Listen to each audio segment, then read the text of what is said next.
आज 6 दिसंबर है। आज ही के दिन 1992 को 6 दिसंबर 1992 को अयोध्या में वाक़ बाबरी मस्जिद जो 1528 में तामीर की गई थी, उसको जो है हिंदुत्व ग्रुप ने, हिंदुत्व के रेडिकल्स ने शहीद कर दिया था। शहीद करते वक्त इस दौरान जो है, जो वाक़या हो रहा था 6 दिसंबर को, बीजेपी के टॉप लीडरशिप, जिनमें जो LK आडवाणी साहब है, मुरली मनोहर जोशी है, उमा भारती है, और भी कई दीगर लीडरान जो है, अशोक सिंघल जो विश्व हिंदू परिषद के, ये सब लोग मौजूद थे। और उनकी मौजूदगी में जो है मस्जिद को ढाया जा रहा था, एक मुनज़्ज़म तरीके से ढाया जा रहा था। और उसके बाद ये इसका मुकदमा चलता रहा, इसकी मिल्कियत का मुकदमा चलता रहा। सुप्रीम कोर्ट ने 9 नवंबर 2019 को इस बारे में फैसला दिया था। फैसले में ये कहा था कि बाबरी मस्जिद किसी मंदिर तोड़कर नहीं बनाई गई। सुप्रीम कोर्ट ने अपने फैसले में जो बातें लिखी थी, जो खास बातें, 2 खास बातें हैं कि बाबरी मस्जिद में जो है, जो मूर्ति रखी गई थी वो कहीं से प्रकट नहीं हुई थी, बल्कि बाज़ाब्ता रखी गई थी। और बाबरी मस्जिद को जो है तोड़ना एक क्रिमिनल एक्ट था। यानी 3 बातें उसमें कही गई थी कि बाबरी मस्जिद किसी मंदिर को तोड़कर नहीं बनाई गई थी। अलावा जी इसके अंदर मूर्तियां जो है ज़बरदस्ती चोरी छुपे रखी गई थी। तीसरी बात ये कही थी कि बाबरी मस्जिद को तोड़ना, बाबरी मस्जिद को पुल डाउन करना एक क्रिमिनल एक्ट था। यानी कानून के तहत इसके जो मुजरिमीन हैं उनके खिलाफ कार्रवाई होनी चाहिए थी। ये तीनों बातें कहने के बावजूद बाबरी मस्जिद ने, जिन लोगों ने मस्जिद को गिराया था, जिन लोगों ने मस्जिद को शहीद किया था, उन्हीं को मस्जिद की ज़मीन दे दी। तो ये फैसला जो है, इस पर बड़ी तनकीद हुई थी, लेदे हुई थी, आज भी हो रही है। और उसी हवाले से यहाँ जंतर मंतर जो है, पार्लियामेंट के करीब इलाका है, उसी की याद में, बाबरी मस्जिद की याद में, क्योंकि यहाँ पर हर तरह से इंसाफ का खून किया गया था। एक जलसा हो रहा है। और कुछ दिन पहले ही, 3-4 दिन कबल ही, वज़ीर दिफा राजनाथ सिंह ने यह बात कही थी गुजरात में एक अपनी तकरीर में कि पंडित नेहरू बाबरी मस्जिद की तामीर-ए-नौ के लिए सरकारी खजाने से पैसा देना चाहते थे। अब उनसे ये सवाल किया जाए कि बाबरी मस्जिद तो 1992 तक इंटैक्ट थी, उसकी इमारत मजबूत थी, जैसी कि वैसी सालिम खड़ी हुई थी, बड़ी मजबूत इमारत थी, उसे रीबिल्ड करने की क्या जरूरत थी? रीबिल्ड करने का मामला आता, तामीर-ए-नौ का मामला आता, उसको या रिपेयरिंग का मामला आता, तो वो तो 1900 मस्जिद को शहीद करने के बाद का मामला आता है। तो एक अजीब व गरीब मंतिक के हवाले से उन्होंने ये बात कही थी। और दूसरी बात यह है कि बाबरी मस्जिद के हवाले से सरदार पटेल और पंडित नेहरू के दरमियान कोई भी जो है मुरासलत जो है, जो मुरासलत हुई है, जो भी बातें लिखी गई है, उस पर कोई ऐसा तारीखी रिकॉर्ड भी नहीं मिलता कि बाबरी मस्जिद के हवाले से। हाँ, अलबत्ता ये बात सही है कि बाबरी मस्जिद में जब ताला डाला गया तो पंडित नेहरू ने कोशिश की थी कि उसका ताला खुलवाया जाए। ये तो एक सरासर नाइंसाफी है। और वो जो महंत है, वो महंत ने बाज़ाब्ता जो है, जो पटवर्धन साहब ने जो फिल्म बनाई है राम तेरे नाम, उसमें उस जो महंत जिसने आकर जो मूर्तियां रखी थी, उसका एक बाइट भी लगाया। उसने कहा था कि उसी ने रात में छुपकर जो है ये जो है मूर्तियां वहां पर, रामलला की मूर्तियां वहां बाबरी मस्जिद के अंदर रखी थी। और वो उसने जो है उस वक्त के जो कलेक्टर थे, जिला जो कलेक्टर थे फैजाबाद के, नैयर के कहने पर किया था। तो ये बात और सब चीज़ें रिकॉर्ड पर है। उसी हवाले से जो है हर साल जो है बाबरी मस्जिद के बरसी के मौके पर जगह जगह जलसे होते हैं, एहतजाजी जलसे होते हैं। और सुप्रीम कोर्ट का जो फैसला था 9 नवंबर 2019 का, उसको भी जो है नुक्ताचीनी का निशाना बनाया जाता है। इसी सिलसिले में ये जलसा जो है मुख्तलिफ तंजीमों की तरफ से जंतर मंतर में मुनक़द किया जा रहा है। आइए यहाँ पर जिन लोगों ने तकरीर की, जिन रहनुमाओं ने तकरीर की, उनसे बात करते हैं इस मामले पर वो क्या कहना चाहते हैं। इंजीनियर मोहम्मद सलीम साहब, आज जो है 34वीं बरसी है बाबरी मस्जिद की, तो क्या रिफ्लेक्शन आया जमात इस्लामी की तरफ से? 6 दिसंबर 1992 को जो कुछ हुआ और सबके सामने एक जुनूनी भीड़ ने बाबरी मस्जिद को शहीद किया, वो जुनूनी भीड़ कोई अपने आप से आई हुई भीड़ नहीं थी, बल्कि उसको लाया गया था और उसको लाने के लिए एक अभियान चलाया गया था, एक नफरत का माहौल पैदा किया गया था, एक उन्माद पैदा किया गया था। तो हम ये समझते हैं कि 6 दिसंबर को हर साल जो हम पिछले 32-33 सालों से मिल रहे हैं, यहाँ बैठ रहे हैं, तो मातम मनाने के लिए नहीं मिल रहे हैं, बल्कि देश को ये याद दिलाने के लिए कि उस दिन जो अन्याय हुआ था वो अन्याय सिर्फ एक मस्जिद को शहीद करना नहीं था, बल्कि वो भारत की बुनियादों पर हमला था, वो भारत के संविधान पर हमला था और भारत की जो आत्मा है, स्पिरिट है, जो फाउंडेशन है भारत की, जिस पर भारत खड़ा है, उसको डिमोलिश करने की कोशिश की गई थी। क्योंकि भारत नाम है सभी नागरिकों के साथ मसावात और समानता का, भारत नाम है सबके साथ इंसाफ का, जस्टिस का, भारत नाम है सबके लिए फ्रीडम और आज़ादी, अपने मज़हब की आज़ादी, अपने विचार की आज़ादी, और भारत नाम है आपसी मोहब्बत और भाईचारे का। तो हम ये समझते हैं कि आज भारत का वजूद जो है वो खतरे में पड़ रहा है। आज भारत की आज़ादी जो बड़ी कुर्बानियों के साथ हासिल की गई थी, वो आज़ादी खतरे में है। लोकतंत्र जिसको हमने इतनी मेहनतों से, इतनी कुर्बानियों के बाद यहाँ कायम किया था, आज वो लोकतंत्र खतरे में है। तो हम यहाँ हर साल सभी संगठन, सभी धर्मों के लोग, सभी विचारधाराओं के लोग मिलकर यहाँ पर इस अहद को, इस प्रण को प्रतिज्ञा लेते हैं कि हम सब देशवासियों को ये आह्वान करें, देशवासियों को ये बताएं कि आइए हम सब मिलकर इस भारत को बचाने की और इस भारत को आज़ाद कराने की कोशिश करें, नफरती और फासिस्ट जो मानसिकता और विचारधारा है उससे।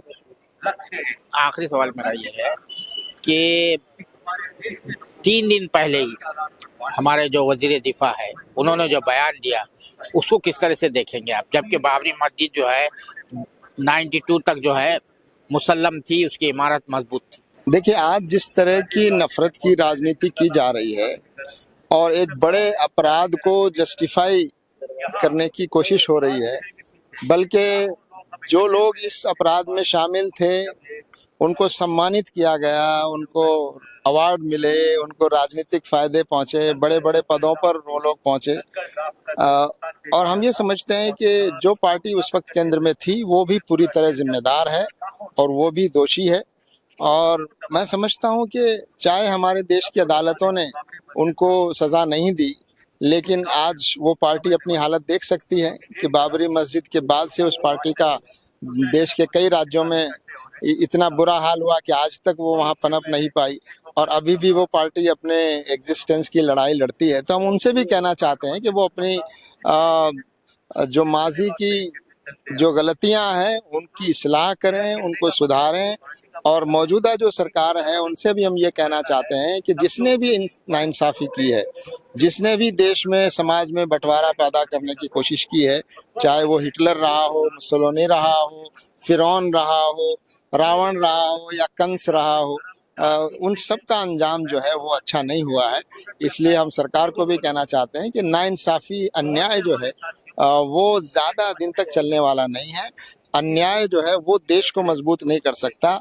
देश अगर मजबूत हो सकता है तो वो न्याय से मजबूत हो सकता है। देश का गौरव और देश का जो इज्जत बढ़ेगी दुनिया में, तो इस पर बढ़ेगी कि आप न्याय पर कितने अमल करते हैं, सबके साथ कितना इंसाफ करते हैं। तो हम हुकूमत को यही कहते हैं कि वो इंसाफ करे और इंसाफ की तरफ लौटे, और जो पुरानी गलतियां हैं उसके लिए वो पश्चाताप करे और उसको सुधारने की कोशिश करे। बाबरी मस्जिद को शहीद हुए अब 34 वर्ष हो रहे हैं। इस दौरान जो भी नशे फराज आए, जो वाक़यात पेश आए, ख़ासतौर से जो 2019 का फैसला 9 नवंबर 2000, अब इस पर क्या आपका रिफ्लेक्शन है, किस तरह से जो है आप देख रहे हैं? क्योंकि एक सियासी मसला था, ये कोई मजहबी मसला नहीं था, बल्कि सियासत, किसी एक पार्टी को सियासी ताकत दिलाने का मसला था और ये बताने का मसला था कि हमने एक कौम पर जो यहाँ हुक्मरान रही है उस पर गलबा हासिल कर लिया। देखिए, वो फैसला जो आया 2019 का नवंबर का, वो भी फैसला अपने आप में उसको लोगों ने माना, उसको एक्सेप्ट किया, क्योंकि मुस्लिम ऑर्गेनाइजेशन ये कह चुकी थी कि जो भी फैसला होगा हम मानेंगे। लेकिन उस फैसले में 2-3 बातें जो कही गई वो यहाँ की लगता है कि यहाँ की मेजॉरिटी कम्युनिटी को वो नहीं मालूम, या उसको उस तरह से मीडिया ने या पॉलिटिकल पार्टी ने या कम्युनिटी ने उसको नहीं भेजा।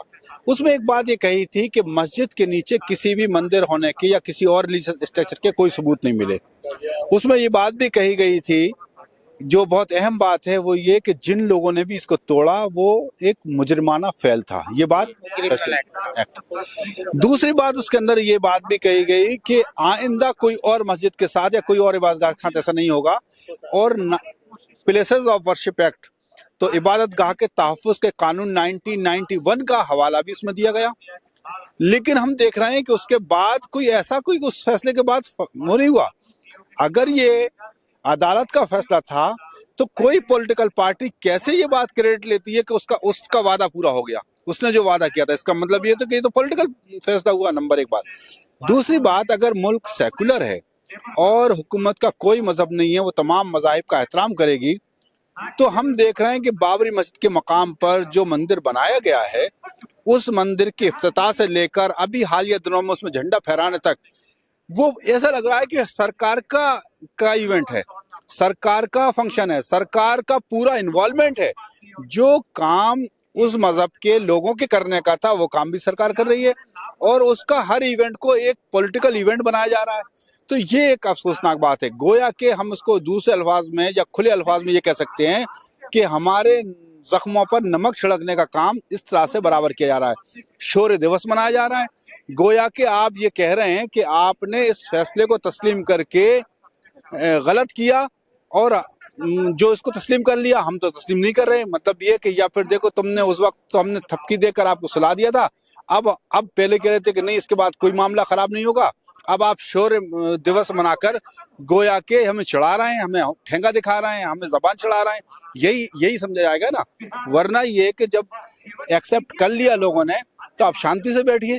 तो इसलिए उस जुल्म को लोग याद करते हैं और अपने आप को एक ठगा हुआ सा महसूस करते हैं कि हमारे साथ कहीं ना कहीं नाइंसाफी हुई है, हमारे साथ कहीं धोखा हुआ है। बाबरी मस्जिद की 34th एनिवर्सरी मनाई जा रही है, क्या रिफ्लेक्शन है आपका? ये पूरा जो 34 ईयर का अरसा गुजरा है, वैसे तो इशू शुरू होता है 1986 से शुरू होता है, जब उसका ताला खोला गया।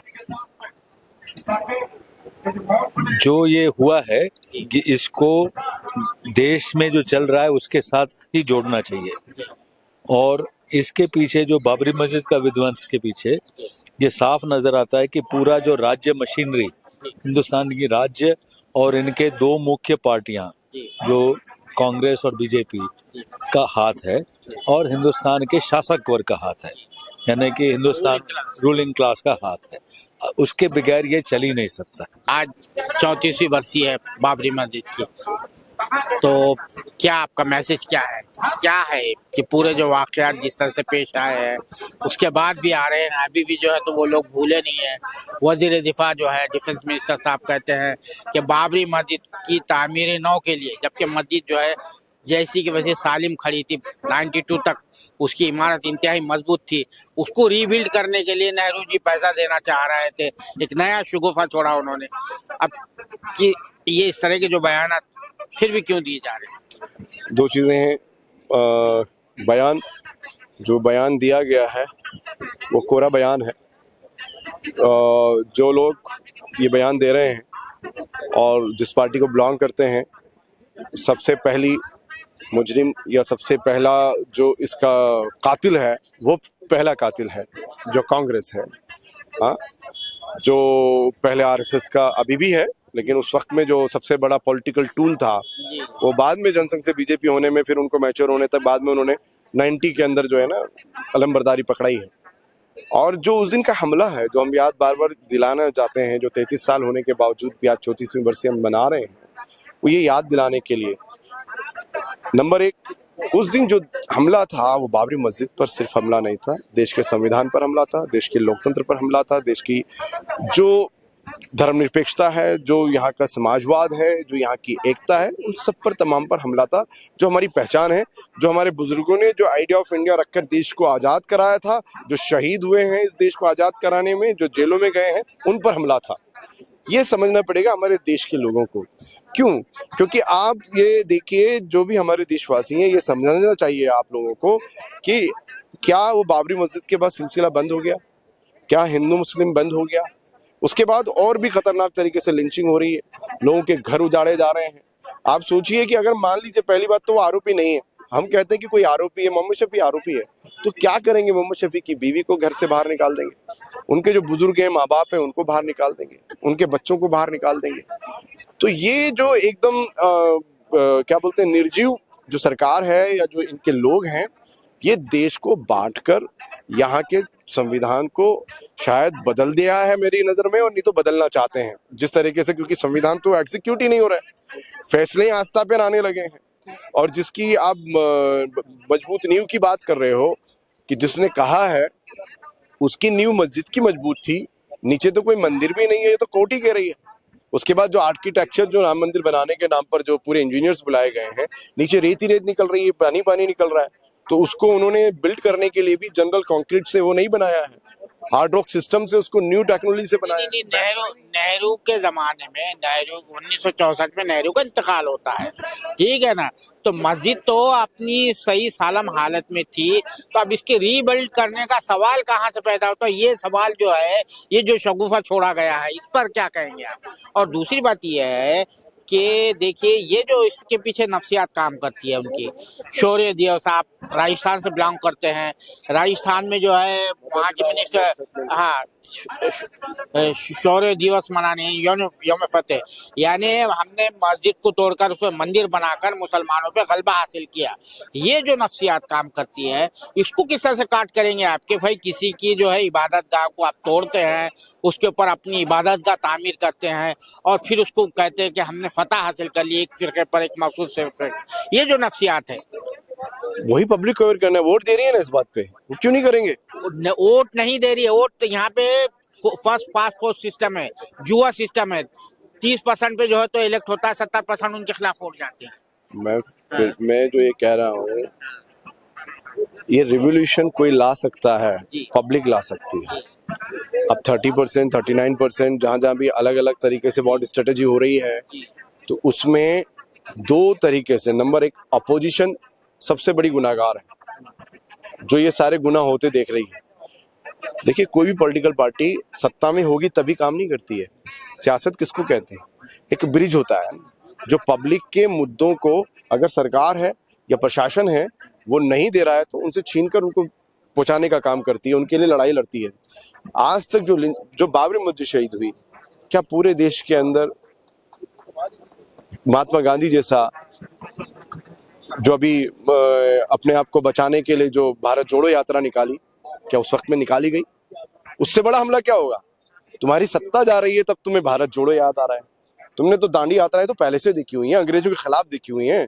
इसका मतलब तो ये अंग्रेजों से बड़े हैं और उनसे भी डर रहे हो।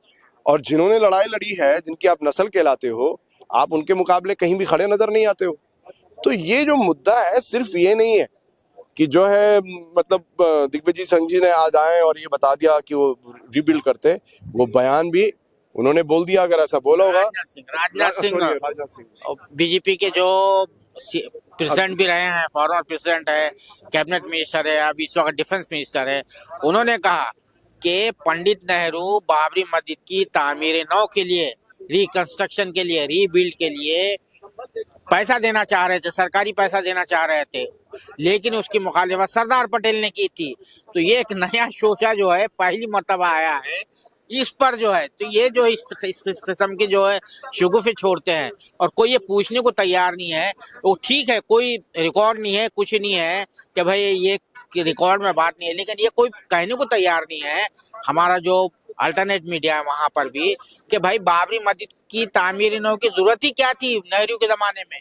ये कहना चाह रहा हूँ। नहीं, वो एक बात तो आपने भी खुद कह दी है, उसमें कोई दो राय नहीं है, लेकिन जहनियत इसलिए काम कर रही है, और उन्होंने जो कह दिया है उसको आप किसी भी तरह से काउंटर नहीं कर पाएंगे।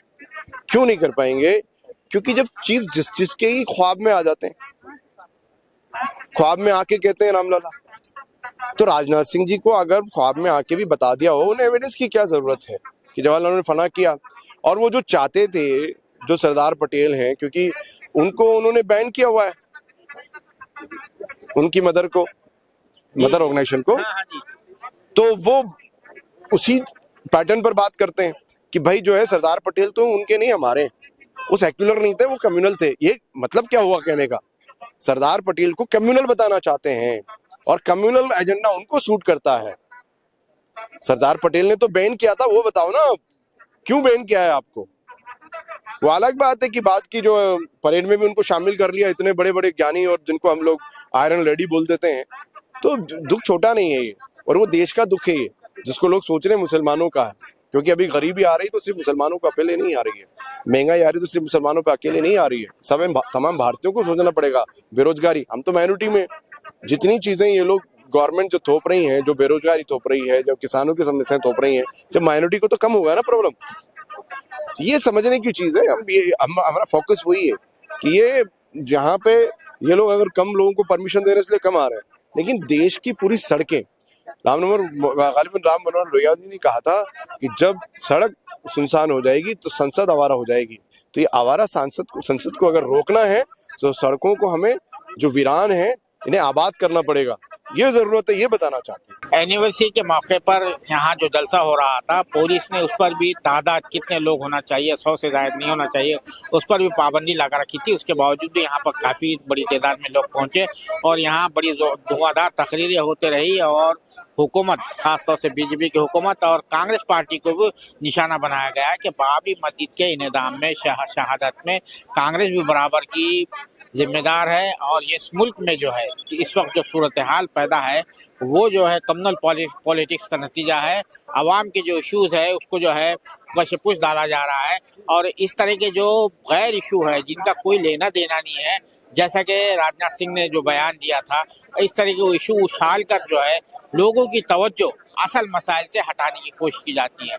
और जिनका कहना था कि ये जो आइन का तहफ़्फ़ुज़ जो है ये न सिर्फ मुल्क की यकजहती के लिए ज़रूरी है, बल्कि ये जो है आइन का तहफ़्फ़ुज़ मुल्क का जो मुकाम है पूरी दुनिया में सर बुलंद रख सकता है। अगर आइन बरकरार नहीं रहेगा, जो हिंदुस्तान को जो पूरी दुनिया में जो है एक वक़ार मिला हुआ है, इज़्ज़त मिली हुई है, उसकी वजह यही है कि यहाँ का एक सेकुलर आइन है जिसमें तमाम शहरियों को बराबर के हुकूक दिए गए हैं।